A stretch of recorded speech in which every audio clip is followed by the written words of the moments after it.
Moi, j'y suis rentré avec le prétexte, plus ou moins avoué, d'avoir, ce qui est vrai, un arrière-grand-père, mais bon, ça remonte, yéniche, comme eux, quoi, c'est vrai. Bon, voilà, pour moi, c'était à l'époque super important. Enfin, je veux dire, c'est normal, il y a je pense, un âge dans sa vie. On se dit, ah, j'ai du sang gitan, ou j'ai du sang, je sais pas, machtoc. Et d'un coup, ça devient une affaire incroyable. Et donc, quand j'y suis allé, dur comme fer, il fallait que je retrouve ça, quoi. Et en fait, ces Dorquels-là, bon, probablement, c'est pas ma branche à moi. Mais ça n'a pas une grande importance. C'est-à-dire qu'au début, c'était, ça aurait pu être un problème. Et puis, vu que eux m'ont accueilli, j'ai fini par comprendre de moi-même que de toute façon, ce que je voulais, c'était vivre autre chose que ce que j'avais vécu dans ma vie jusque maintenant. Sans le renier, mais je voulais vivre autre chose dans ma vie.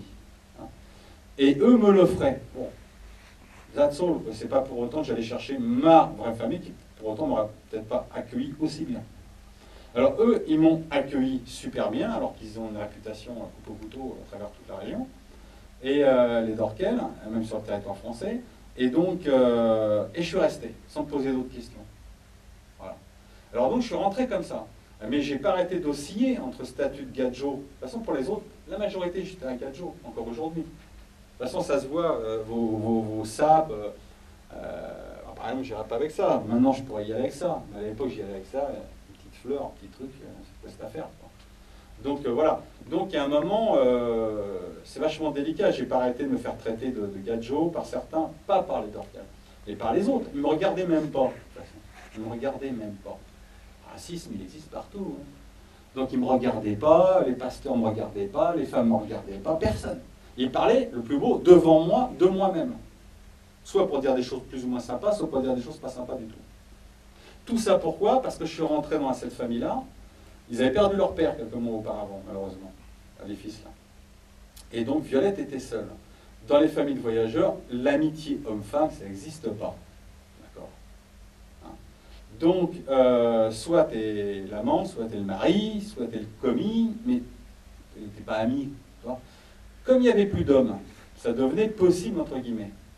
Mais les gitans ont mal supporté le fait, non pas que je sois Gadjo, avec des cheveux longs en plus à l'époque, mais qu'on ne comprenne pas qui je suis.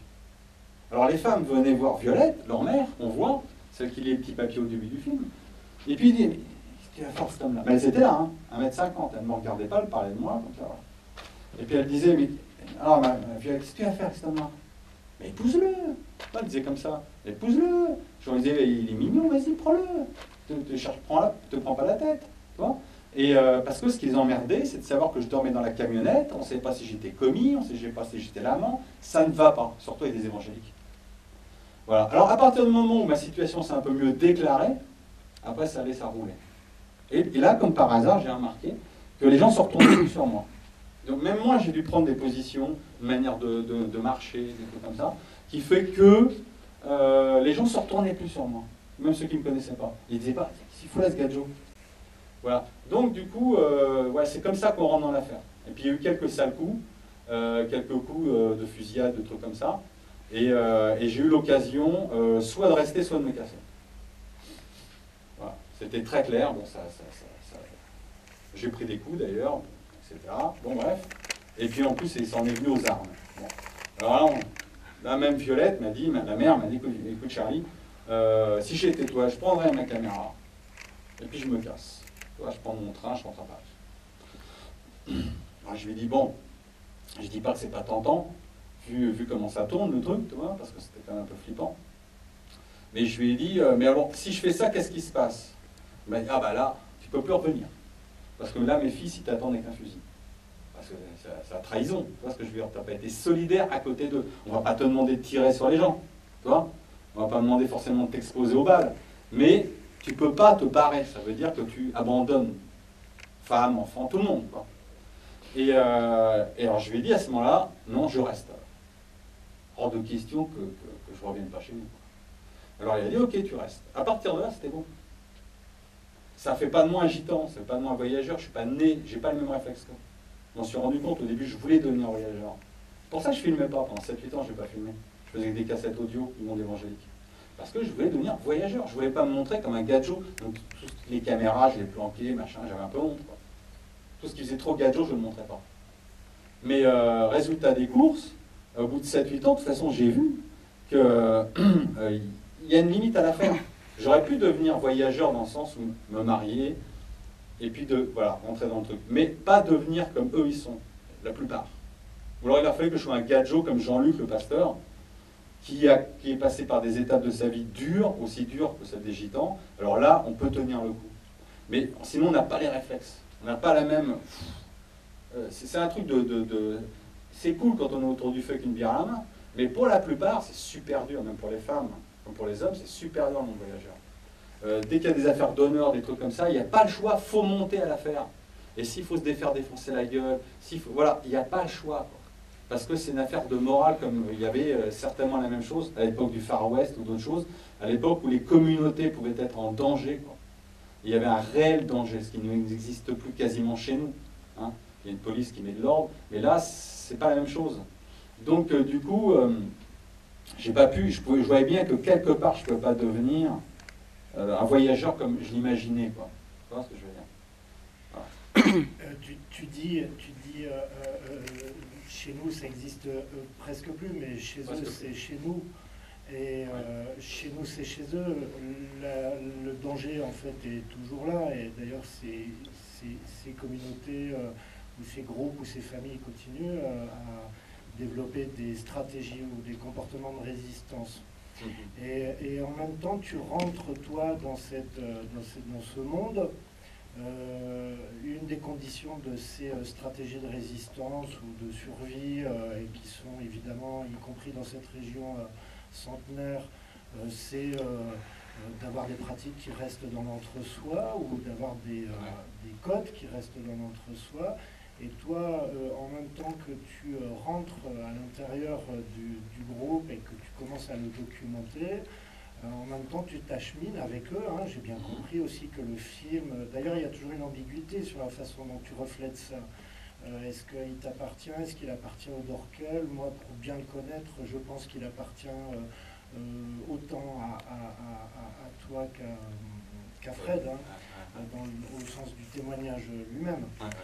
Mais en tout cas, ça provoque une dialectique un peu particulière parce que en même temps que tu documentes et en même temps que tu sors les images, et tu les sors finalement brutalement à l'occasion de la sortie de ce film, on a d'un seul coup, dans les communautés, hein, je ne suis pas là pour porter leur parole, tu le sais, mais on a d'un seul coup l'impression que tu es en train de tout dévoiler.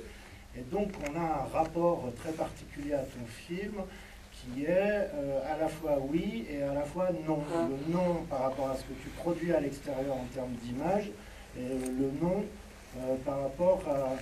Et le oui par rapport à ce qui est de la réalité, de ce qui est, y compris de sa théâtralisation, et puis en même temps le non par rapport à ce que tu dévoiles à l'extérieur. Alors, je voudrais savoir comment, pour le prochain, qui porte quand même un titre qui va t'attirer des ennuis. J'espère pas trop, putain. Peut-être.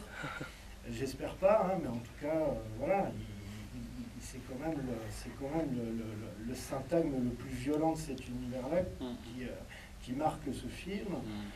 Est-ce que tu as réfléchi à cette dialectique que tu as amorcée? Moi, je pense qu'elle est nécessaire. Hein.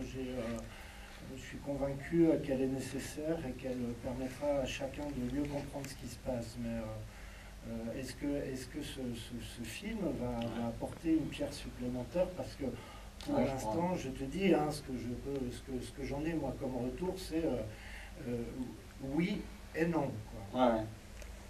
Bah, je crois, bah, évidemment je l'espère déjà. Je crois. Je dirais pas que j'ai fait exprès parce que je suis un peu naïf que ça. Donc, mais je crois que le dernier, déjà j'ai l'impression, je vois que Frédéric a fait énormément de progrès comme acteur dans le sens où il apporte des subtilités à son jeu, donc des subtilités à ses humeurs, etc. Et ça c'est important parce que c'est moins dans une radicalité comme ça qui parfois nous échappe. Donc on voit plus le gars, voilà, on sent plus, on s'y retrouve plus dans notre rapport au monde. C'est-à-dire on tombe moins parfois dans des dichotomies. Entre parenthèses, récemment, un critique connu qui avait beaucoup apprécié La Blême du Seigneur Je devrais pas le dire, mais enfin bon, il n'a pas du tout descendu le film. Il a vu, puis il trouve ça très bien. Il a un regret. Alors il disait voilà, je me sentais plus à l'aise quand ce que j'aimais bien, qui manque un peu, c'était qu'il y avait beaucoup de combats entre Joe et Fred. C'est-à-dire qu'il y avait des personnages comme ça qui étaient vachement à confrontation, jusqu'à même forme pas de caricature, mais alors du coup, tout va.